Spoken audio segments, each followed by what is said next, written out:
So for gauge, I did 24 stitches times 20 rows. So for my gauge swatch, there are 13 stitches times 19 rows for 5 centimeter. So now you know how many stitches and how many rows are gonna fit in your gauge swatch, either 5 centimeter or 10 centimeter. So step 2, you need to know about 2 measurement. So first one is measurement A. It's basically your bust size. So you basically use the measuring tape to measure how many centimeter is your top bust. So measurement B is the length between top of your bust to under bust. And once you measure that, you write it here. For me, my measurement A is 80 centimeter to 82 centimeter.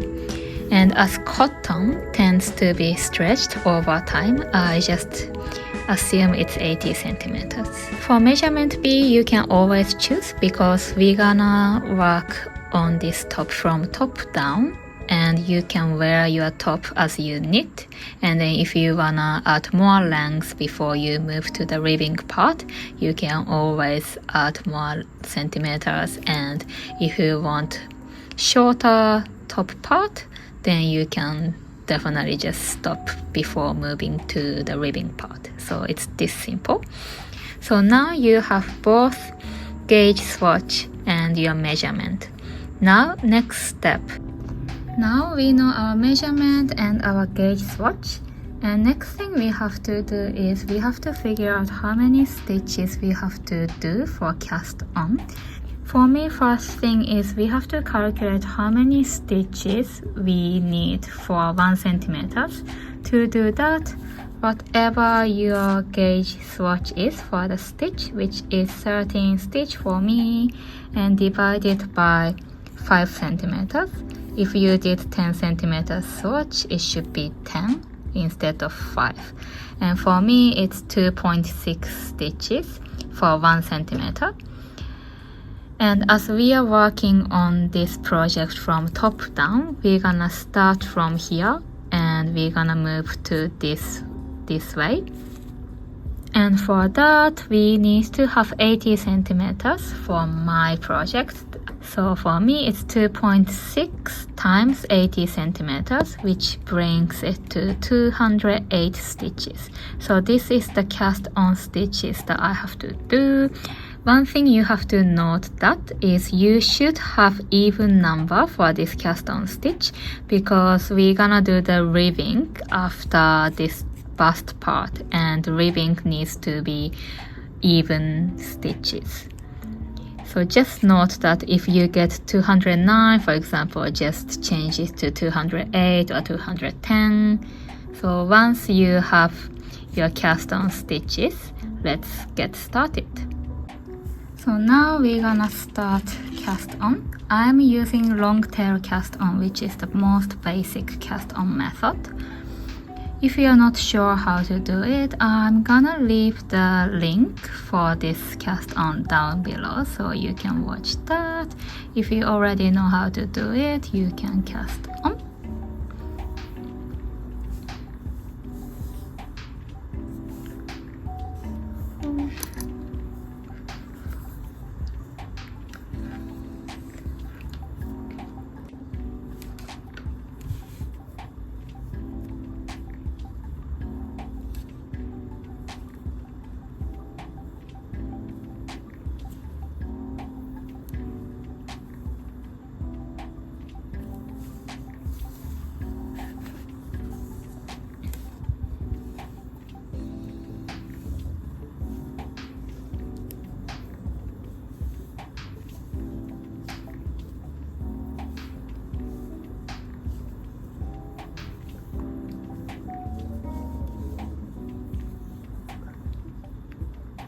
Now I finish 10 cast on, and I will see you guys when I finish all of my cast on stitches.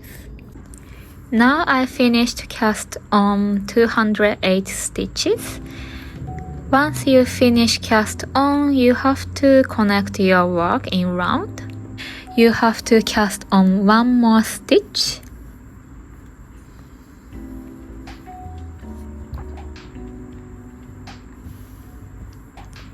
And after that, you slip this last stitch from left needle to right needle like this.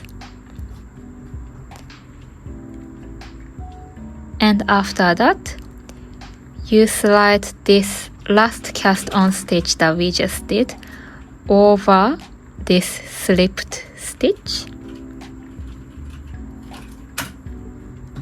and drop. Now your work is connected, so make sure you put stitch marker.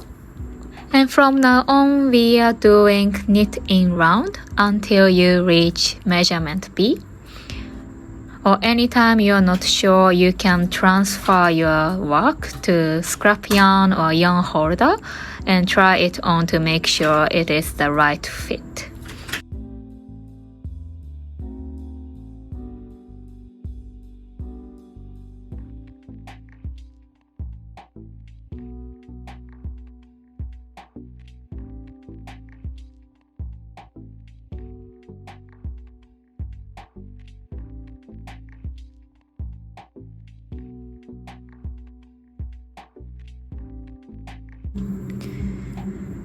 So now I finished the length of top that I wanna do at the moment, and I wanna try it on to make sure if this part fits my bust part.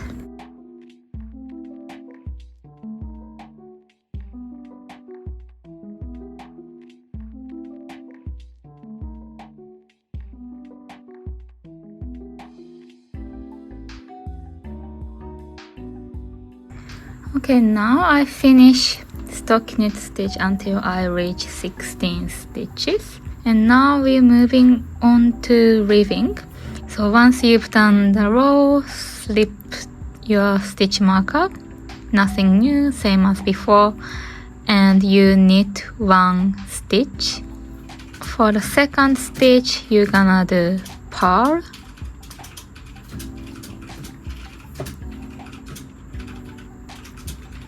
And again, knit.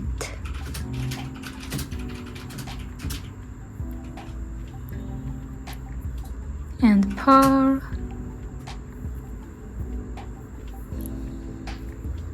So you're doing one by one ribbing, which is knit one, purl one, knit one, purl one all the way until you finish here.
Now I put stitch markers, so 4 stitch markers to mark where the strap goes. So 1 and 2 and the other 2 on the other side. If you don't want to add any border, you can just insert your strap directly by sewing. And I recommend you to have 1 to 2 centimeters of straps attached to inside like this. And if you wanna add the border like mine, you need a crochet hook